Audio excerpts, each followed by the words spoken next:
बात करेंगे, short and simple रखेंगे। और ये जो है आपका पटना यूनिवर्सिटी से ही जुड़ा हुआ है और काफ़ी ये जो है वो पुराना केस लॉ है। ये आपका 1961 का है और ये इसका जजमेंट जो है वो सुप्रीम कोर्ट में आया था।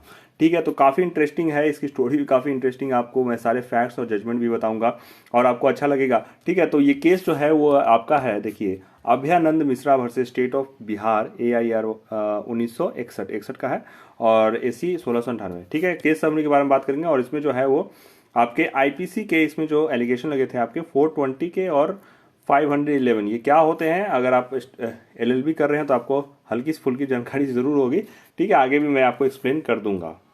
फैक्ट्स हैं वो शॉर्ट एंड सिंपल मैं समझाता हूँ। देखिए, पिटिशनर जो है वो आपके ये चाहते थे कि पटना यूनिवर्सिटी जो है उनको परमिशन दे एज ए प्राइवेट कैंडिडेट, ताकि वो जो है 1954 में आपका MA कर सके, MA एग्ज़ाम इन इंग्लिश। ठीक है, और उन्होंने बताया था कि वो जो एक फॉर्मर स्टूडेंट है और उन्होंने BA की डिग्री जो है वो 1951 में की है और वो जो है एक स्कूल में जो है एज ए टीचर भी एम्प्लॉयड है। तो ये उन्होंने कहा था और उसके बाद जो है क्या हुआ, जो है उन्होंने अपना सारे जो डॉक्यूमेंट्स हैं, फॉर्ज डॉक्यूमेंट्स जो हैं वो BA के आपके उन्होंने जमा करवा दिए। और उसके बाद जो है यूनिवर्सिटी ने क्या किया, देखिए आपको 9 अप्रैल 1954 को जो है सुटेबल जो है कंफर्मेशन कार्ड जो है उनके सेंड कर दिया गया, जो उन्होंने बताया स्कूल के हेडमास्टर को, जहां उन्होंने बताया कि वो जो है वो टीचर हैं और उन्होंने ये डिग्री हासिल की है।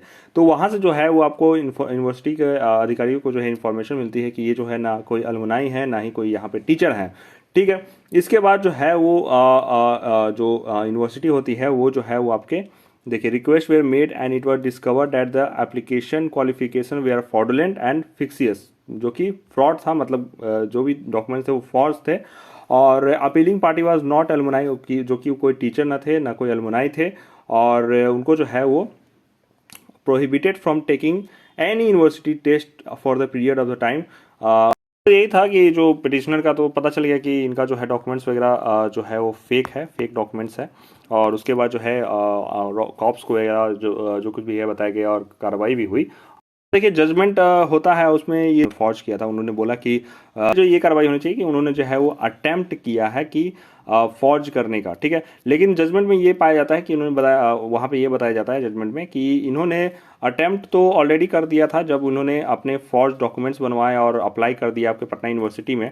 इसलिए जो है इनको दोषी पाया गया था कि ये जो है वो अंडर सेक्शन 420 और 511 के तहत जो है वो इनको दोषी पाया गया। इसके बाद ये जो है कंक्लूजन सारी जो चीज़ें हैं निकल के आई थी कि इसमें जो है वो डिफरेंस बताया गया कि इसमें अटेम्प्ट और इसमें जो है वो कमीशन का क्या मतलब था कि क्योंकि अटेम्प्ट तो तभी हो चुका था ना कि जब उन्होंने अपना फॉर्ज डॉक्यूमेंट बनवाए, फिर अप्लाई कर दिया, उन्होंने कहा कि मैं जो है यहाँ से BA कर चुका हूँ और मेरे पास ये डॉक्यूमेंट्स है, उसके बाद मैं यहाँ पर पढ़ा भी रहा हूँ।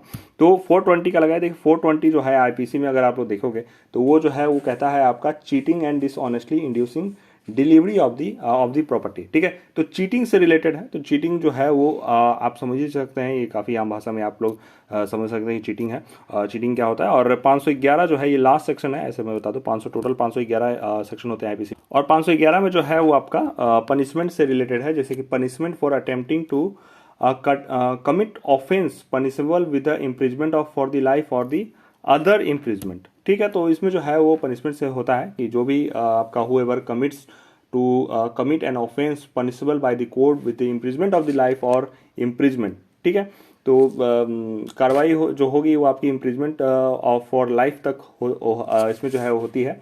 511 में पनिशमेंट से रिलेटेड है आपका अटेम्प्ट करने का, कि आपने जो है वो कोई अटेम्प्ट टू कमिट ऑफेंस जो कि पनिशेबल है होता है आपके इम्प्रिजमेंट फॉर द लाइफ और अदर इम्प्रिजमेंट। इसमें एक एग्जांपल मैं बता देता हूँ। देखिए, एग्जांपल में इसमें जो अगर आप लोग बेयर एक्ट पढ़ोगे तो उसमें दिया हुआ है, जैसे कि A makes an attempt to steal some jewels by breaking open a box. मतलब कि ए जो है वो कोशिश करता है कि वो कोई जो है वो ज्वेल्स, मतलब कि हीरे जवाहर जो भी है वो चुराने की कोशिश करता है आपके कोई बॉक्स को तोड़कर। ठीक है, और उसमें से and finds after so opening the box there, और उसको पाता है कि उस बॉक्स में कोई ज्वेलरी नहीं है।